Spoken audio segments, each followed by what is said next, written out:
Jerry Sieper, this is an inside fun story from the Washington Times, is a great older reporter working at the Washington Times on immigration, started contacting me, and he would just call me up. It was so bizarre. He'd call me up and say, "This is Jerry Sieper from the Washington Times." And he'd do it like really mad. And I was a young reporter. I'm like, whoa, what did I do? And he's like, just slow down and give an old guy a break. And I was like, no.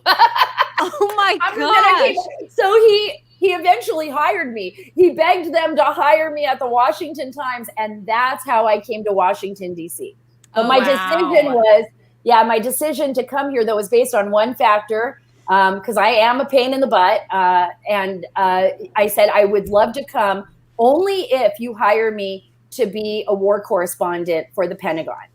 So if I can cover the war, I will come to Washington, D.C. Oh my gosh, Sarah. Since and then you embedded with the military, right? Yeah. And then from then on, I had been covering the war from like 2007, end of 2007, all the way up, even after my husband was wounded. The last time I've been in the war zone was 2015 in Iraq covering ISIS. So, oh my God.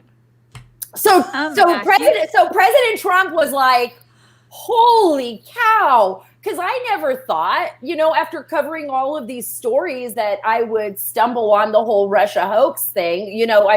I was covering the election because I was working at Sinclair.